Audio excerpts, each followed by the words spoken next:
1 week before Halloween on October 27, 2011, in Belarus, 4 witnesses watched as a silhouette of a black-colored man of average height descended on a field near Osaniki and proceeded to fly about. They did not notice any other craft in the sky, not a plane or any other object for which this man might have jumped out of. He just seemed to fall from the sky. He zipped back and forth around the field for upwards of 30 minutes. 2 girls who witnessed the bizarre sight claimed that the man did not seem to be wearing any type of flying apparatus, nothing that would allow him to fly about the field the way he did, not unlike Superman. The Belarusian UFO Committee looked into the case and published the names of 2 of the 5 witnesses, including Eltrafina and her daughter Angela, both of whom confirmed the sighting.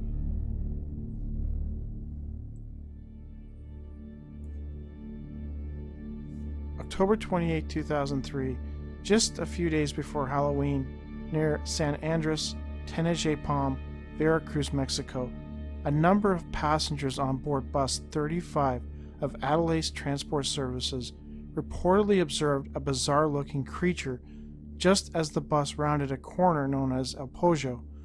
Guadencio Lopez, one of the passengers on the bus, claims that he got a good look at the creature, which he described as larger than an elephant and somewhat reptilian in appearance, basically a living dinosaur. He and the other passengers watched in shock as it crossed the road just ahead of the bus. Some of the passengers became terrified and yelled at the driver to turn the headlights off, as they were afraid that the massive creature might actually charge the bus. In the dark, they watched as the creature reached the embankment on the other side of the road and disappeared down into a gully. According to paranormal researcher Emilio Gonzalez G. of El Dormito, Orizaba, this bizarre creature had been sighted on numerous occasions by other passengers, but to date, nobody seems to have captured a picture of it.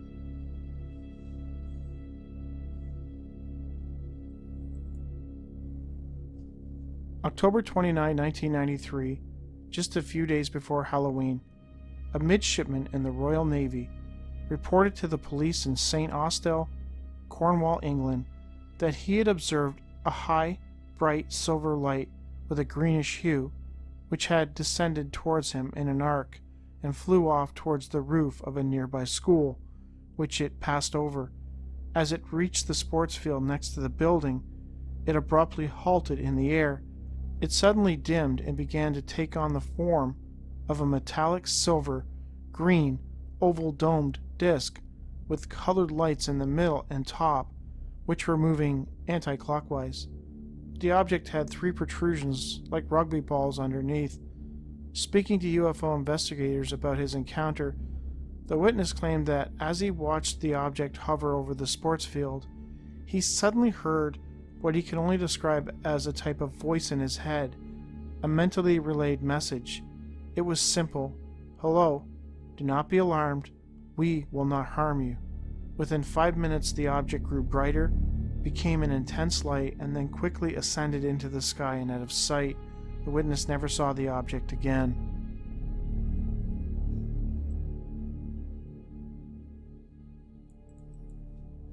October 30th, 2004, near Elkhorn, Wisconsin, 3 people head out to the notorious Bray Road in hopes of seeing the werewolf-like creature that was said to stalk the area woods.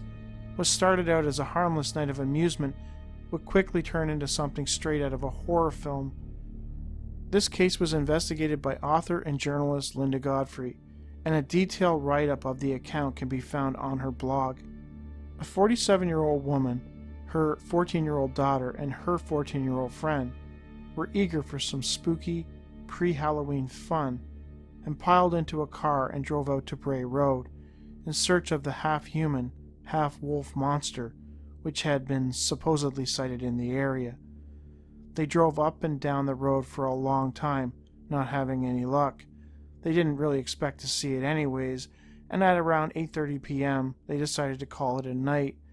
They began driving slowly down the road, well under the speed limit, when the 3 of them observed something pop out of a nearby cornfield about 2 miles down the road ahead of them.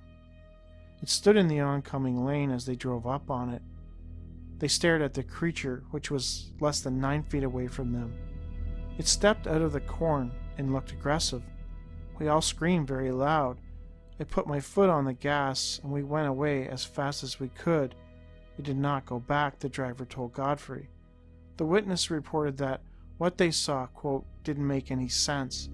The creature had large, powerful thigh muscles and its knees were bent backwards. It was covered with fur, with heavier fur on its back. It was dark in color, but tipped silvery gray. They estimated that it stood about 7 feet tall, was very brawny, and its eyes were glittery and dark. They had no sclera or whites like a human eye would. Its head was big, almost too big for its body. It had an elongated snout, but pointed, not rounded like a lab's. According to them, the creature stood there looking at them. Then it hunched over in an aggressive stance. Its arms were bent at the elbow and forward. They couldn't see its hands. Its ears were pointed, shaped like a German shepherd's, but laid back. The three were absolutely terrified by the sight of this thing, and they feared it was going to attack the car, so they promptly left the area. While it's entirely possible that this sighting, given how close it was to Halloween, was merely a person in a werewolf costume pulling a prank, it does seem unlikely. I highly doubt somebody standing 7 feet tall, wearing a costume designed with backwards or canine-like legs, would just be sitting in a cornfield at night, in the cold, just waiting to jump out at a random passing car. The likelihood of being arrested or worse, being shot by an angry farmer, makes it even more unlikely.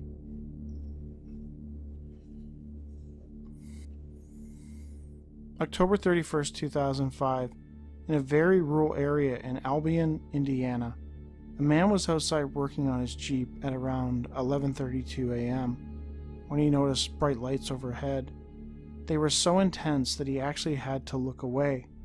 It hurt his eyes just to look in their direction. Just then, a bright light flew over him. To him, it appeared to cover the whole sky. He then heard a very loud noise, like a tornado siren, that hurt his ears.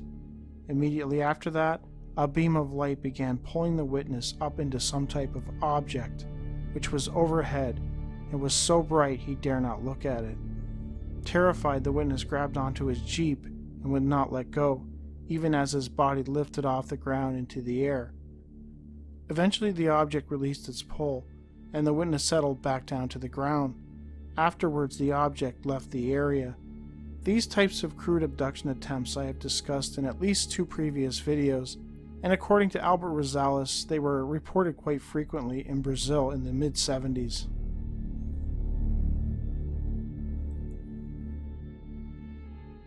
I figured I'd leave off with a Halloween night case that is out of this world, literally. This incident happened on October 31st, 1989, in Mezrabica, Uzbekistan. That night, a local bookkeeper, ex-Sadov, was outside taking in the night air. That's when he spotted a large object in the night sky. It appeared to be descending towards the ground. He was enthralled by the sight of it, even describing it as dazzling. His wonderment would quickly turn to fear as the object came to rest on the ground nearby. Suddenly, a figure that Sadov described as tall and robot-like, wearing a silver-colored suit, emerged from the craft and began moving in his direction. Sadov became overcome with fright and wanted to leave, but discovered that he could not move. As he watched the figure advance towards him, Sadov suddenly felt himself losing consciousness. When he eventually woke up, he was in another place, a place that he did not recognize. He was in the desert, surrounded by miles of sand around him. He could see hills and pyramid-like structures off in the distance. He then spotted a woman and a man exit one of the pyramids. He wanted to run towards them but found that he couldn't, like he was stuck in place, unable to move. Just then he noticed that the ground beneath his feet began to feel soft, as if it was giving away. As he was desperately trying to figure a way out of this situation, he suddenly lost consciousness again. When he came to, he was standing next to his car, not far from his village. The object and the robot-like figure were nowhere to be seen, and he had no idea how he got where he was. The man was adamant that the experience was not a dream, that it happened. He insists that, for a very brief time, he had been transported somewhere else. Where that somewhere else might have been is anyone's guess.